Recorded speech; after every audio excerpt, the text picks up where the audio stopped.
Morning voice എന്ന അനുഗ്രഹീത പ്രോഗ്രാമിലേക്ക് ഏവർക്കും സ്വാഗതം. ദൈവനാമമഹത്വത്തിനായി ഒരു ഗാനം നമുക്കിപ്പോൾ ശ്രവിക്കാം. യേശുവിൻ മാറിച്ചാലിടുക, ദുഃഖമെല്ലാം ഘോരമം പാപകാരമെല്ലാം വെറുക്ക പ്രാർത്ഥനയാ ചാരിടുക നിത്യസ്നേഹത്തിൽ, ചാരിടുക തൻ കൃപയതിൽ, ചാരിടുക സത്പുരം നോക്കി രക്ഷകനിൽ ചാരിടുക. ഇന്ന് വചനത്തിൽ നിന്ന് നമ്മോട് സംസാരിക്കുന്നത് കർത്താവിൻ്റെ ശ്രേഷ്ഠദാസൻ MG രാജൻ ആസാം. പ്രാർത്ഥനയോടെ ധ്യാനചിന്തകൾ ശ്രവിക്കാം. കർത്താവ് നമ്മളെ സഹായിക്കട്ടെ. ദൈവതിരുനാമം മഹത്വപ്പെടുവാനായിട്ടിടയാകട്ടെ. മലാക്കി പ്രവാചക പുസ്തകം 2-ാം അധ്യായം 11-ാമത്തെ വാക്യം വായിക്കുമ്പോൾ ശ്രദ്ധിച്ചാലും, യഹൂദ ദ്രോഹം ചെയ്തു, ഇസ്രായേലിലും യെരൂശലേമിലും മ്ലേച്ഛത സംഭവിച്ചിരിക്കുന്നു. യഹോവയ്ക്ക് ഇഷ്ടമായുള്ള അവൻ്റെ വിശുദ്ധ മന്ദിരത്തെ യഹൂദ അശുദ്ധമാക്കി. 3 വിഭാഗം ആളുകളെക്കുറിച്ച് ഈ 11-ാം വാക്യത്തിൽ രേഖപ്പെടുത്തിയിരിക്കുകയാണ്. ഒന്ന് യഹൂദ എന്ന് പറയുന്നത് 12 ഗോത്രങ്ങളിലെ ഒരു ഗോത്രമാണ്. അപ്പോൾ ആ ഒരു ഗോത്രത്തെ പ്രതിനിധാനം ചെയ്യും. 2 ഇസ്രായേൽ എന്ന് പറഞ്ഞാൽ ഇസ്രായേലിലെ 12 ഗോത്രങ്ങളും ചേർന്നുള്ളവർ, ഇസ്രായേലിലെ സകല ആളുകളെയും ചേർത്ത് വെച്ച് പറഞ്ഞിരിക്കുകയാണ്. യെരുശലേം എന്ന് പറയുന്നത് അതവരുടെ ക്യാപിറ്റലാണ്. അപ്പോൾ ഈ 3 യഹൂദ, ഇസ്രായേൽ, യെരൂശലേം ഇതിനെ ചേർത്ത് നിർത്തി പറയുകയാണെന്ന് പറഞ്ഞാൽ ഒന്നുപോലും വിട്ടുകളയാതെ എല്ലാ സ്ഥലങ്ങളിലുമുള്ള ആളുകളെയും, എല്ലാ വിഭാഗക്കാരെയും, എല്ലാ ദേശക്കാരെയും എന്ന് പറഞ്ഞാൽ അതിൻ്റെ മുഖ്യമായിട്ടുള്ള യെരൂശലേമിനെ പോലും ചേർത്ത് നിർത്തി ദൈവം പറയുകയാണ്, യഹോവയ്ക്ക് ഇഷ്ടമായുള്ള അവൻ്റെ വിശുദ്ധ മന്ദിരത്തെ അശുദ്ധമാക്കി, യഹൂദ അശുദ്ധമാക്കി എന്നാണ്. യഹൂദ ദ്രോഹം ചെയ്തു. ദൈവത്തെക്കുറിച്ച് നാം പഠിക്കുമ്പോൾ ദൈവം വിശുദ്ധനായ ദൈവമാണ്. ദൈവം വിശുദ്ധിയെ ഇഷ്ടപ്പെടുന്നു, എന്നാൽ അശുദ്ധിയെ ദൈവം ഇഷ്ടപ്പെടുന്നില്ല എന്ന് പറഞ്ഞാൽ അശുദ്ധി ദൈവം വെറുക്കുന്നു എന്നാണ് അതിൻ്റെ മറ്റൊരു കാര്യം. അപ്പോൾ ദൈവം വിശുദ്ധനാണ്, വിശുദ്ധിയെ ഇഷ്ടപ്പെടുകയും അശുദ്ധിയെ അഥവാ പാപത്തെ വെറുക്കുകയും ചെയ്യുന്ന ദൈവമാണ്. അപ്പോൾ ആ ദൈവം ഇവിടെ പറയുകയാണ്, എന്താ പറയുന്നത്? യഹോവയ്ക്ക് ഇഷ്ടമായുള്ള അവൻ്റെ വിശുദ്ധ മന്ദിരത്തെ യഹൂദ അശുദ്ധമാക്കി. അപ്പോൾ ദൈവത്തിൻ്റെ മന്ദിരത്തെ, അർത്ഥാത് ദൈവം വസിക്കുന്ന ഇടത്തെ, ദൈവത്തിൻ്റെ സാന്നിധ്യത്തെ അവരശുദ്ധമാക്കി എന്നാണ് പറയുന്നത്.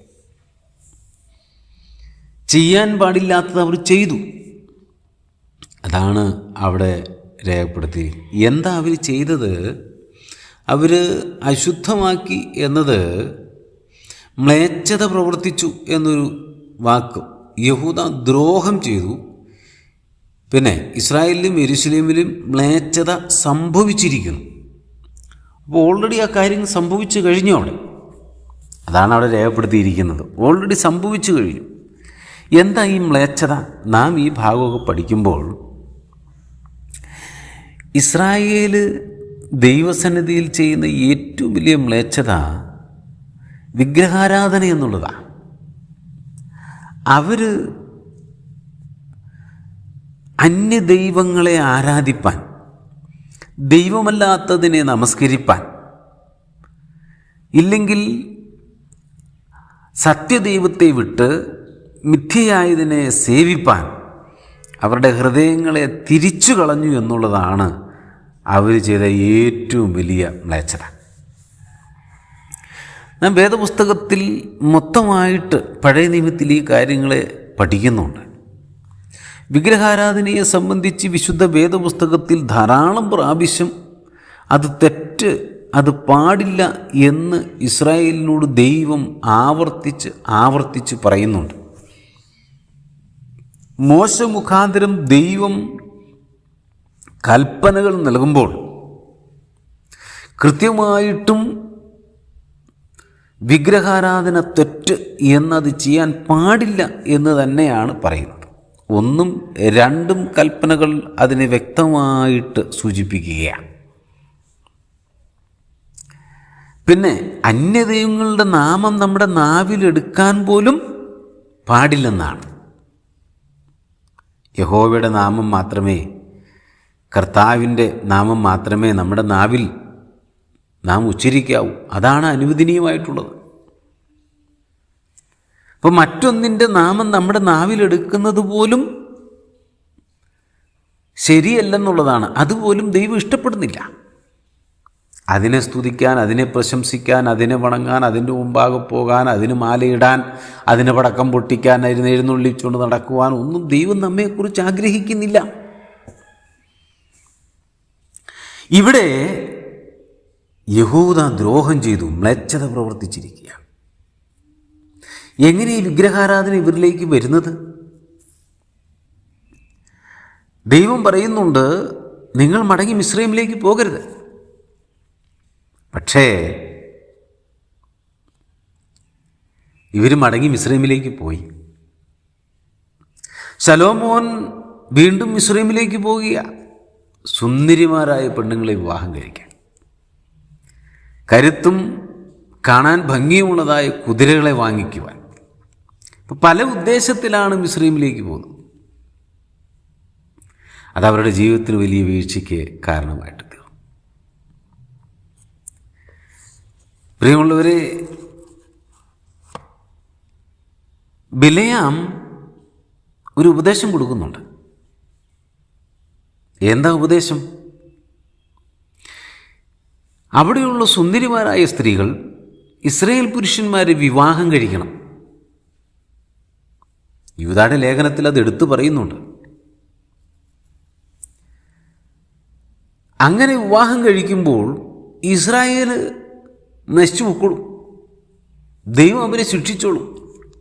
ശാപം അവരുടെ മേൽ വരും.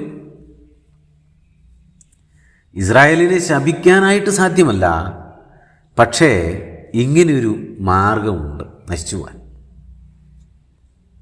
അവരത് ചെയ്തു. ഇസ്രായേലിൻ്റെ ജീവിതത്തിൽ വലിയ നാശത്തിന് കാരണമായിട്ട് തീർന്നു.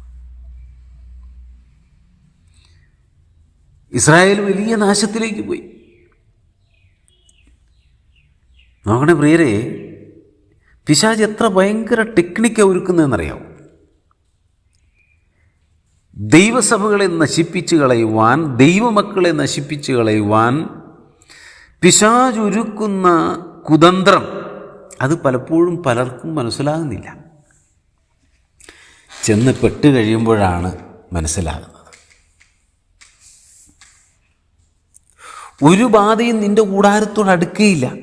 ദൈവം അത്ര സുരക്ഷിതമായിട്ടാണ് വിശ്വാസികളെ സൂക്ഷിക്കുന്നത്. ഒരു കാര്യവും, ഒരു ശാപവും ഒരു വിശ്വാസിക്കും ഏൽക്കുകയില്ല. എന്നാൽ വിശ്വാസി വീണുപോകാൻ സാധ്യതയുണ്ട് ഇങ്ങനെയുള്ള ചില ദ്രോഹങ്ങളിലൂടെ. നോക്കണം, അതുകൊണ്ട് ഇവിടെ പറഞ്ഞിരിക്കുകയാണ്, മ്ലേച്ഛത സംഭവിച്ചിരിക്കുന്നു. ഇന്ന് സ്ഥലം സഭകളിലും മ്ലേച്ഛത സംഭവിച്ചുകൊണ്ടിരിക്കുന്നു. വേറൊരാളെ കൂടി ക്രിസ്തുവിൽ നേടാമെന്ന ഉദ്ദേശത്തോടെയാണോ? ചിലരങ്ങനെ പറയാറുണ്ട് കേട്ടോ. ഞാൻ ഒരാളെ കൂടി നേടി. ആരെയെ പോയി വിവാഹം കഴിച്ചേ? അവിശ്വാസിയെ. വിശ്വാസവുമായിട്ട് ദൈവവുമായിട്ട് യാതൊരു ബന്ധമില്ലാത്തവരെ ചേർത്ത് അഡീഷണൽ പറയുകയാണ്, ഞാൻ ഒരാളെ കൂടി നേടി. നേടിയതാണോ നഷ്ടപ്പെട്ടു പോവുകയായിരുന്നോ മനസ്സിലാക്കാൻ പിന്നീടേ സാധിക്കുന്നുള്ളൂ. എന്നാൽ ദൈവവചനം പറയുന്നത്, കൊരിന്ത്യർക്കെഴുതിയ ലേഖനത്തിൽ വളരെ ഖണ്ഡിതമായിട്ട് പൗലോസ് കാര്യം പറയുന്നുണ്ട്. ഒരു വിധവയായ സ്ത്രീയോട് പറയുമ്പോൾ പോലും അവൾ വിശ്വാസിയായ ഒരുവനെ അല്ലെങ്കിൽ ഭാര്യ നഷ്ടപ്പെട്ടു അല്ല മരിച്ചുപോയ ഒരു സഹോദരൻ വിശ്വാസിയായ വേറൊരു സഹോദരിയെ അങ്ങനെ വിവാഹം കഴിക്കാവും. അതാ നിയമം. പക്ഷേ വളരെ ദുഃഖമെന്ന് പറയട്ടെ, എത്രയോ ആളുകളാണ് ഈ പ്രമാണങ്ങളെല്ലാം വിട്ട് മാറിപ്പോകുന്നത്. ഇന്ന് വലിയ സങ്കടമെന്ന് പറയട്ടെ, പലർക്കും വിവാഹം വേണ്ടാത്തൊരു കാലഘട്ടത്തിലേക്കാണ് വന്നിരിക്കുന്നത്. ലിവിങ് ടുഗദർ എന്തൊക്കെയോ വാക്കുകളൊക്കെ ഉണ്ട്, പുതിയ പുതിയ പല കണ്ടുപിടുത്തങ്ങളുമുണ്ട്. ഇതൊന്നും ദൈവഹിതമല്ല. ദൈവത്തിൻ്റെ ആഗ്രഹം ഒരു വിശ്വാസി വേറൊരു വിശ്വാസി വിവാഹം കഴിച്ച് കുടുംബമായി ദൈവത്തെ മഹത്വപ്പെടുത്തി ജീവിക്കണം എന്നുള്ളതാണ്. അതാ ദൈവം ആഗ്രഹിക്കുന്നത്. ബാക്കിയെല്ലാം ലോകത്തിൽ നിന്ന് വന്നതാണ്. അത് മ്ലേച്ഛത.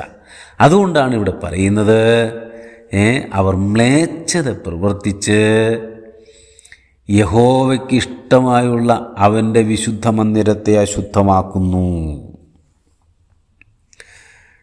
യഹോവയുടെ വിശുദ്ധ മന്ദിരത്തെ അശുദ്ധമാക്കുന്നു.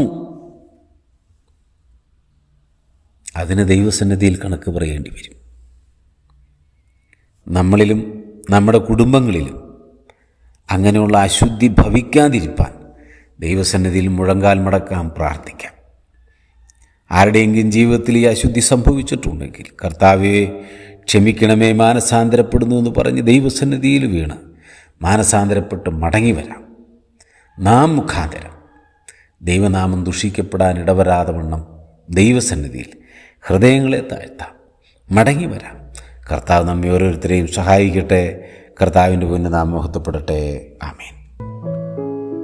ഇതുവരെ ഞങ്ങളെ ശ്രദ്ധിച്ച എല്ലാവർക്കും വീണ്ടും വരുന്ന കർത്താവിൻ്റെ വിശുദ്ധമായ യേശുക്രിസ്തുവിൻ്റെ നാമത്തിൽ ഞങ്ങളുടെ സ്നേഹവന്ദനം അറിയിക്കുന്നു. കർത്താവ് നമ്മളെല്ലാവരെയും അനുഗ്രഹിക്കുമാറാകട്ടെ. ആമേൻ. യേശുവിൻ മാർവിൽ ചാരിടുക, അർപ്പിക്കുകെല്ലാം ക്രിസ്തുവിൽ നീ. ഞാൻ സ്നേഹദയവാനെപ്പോഴും തൻ കൺകൾ മങ്ങിടില്ല. ചാരിടുക നിത്യസ്നേഹത്തിൽ, ചാരിടുക തൻ ഹൃദയത്തിൽ, ചാരിടുക സ്വപുരം നോക്കി രക്ഷകനെ ചാരിടുക, രക്ഷകനെ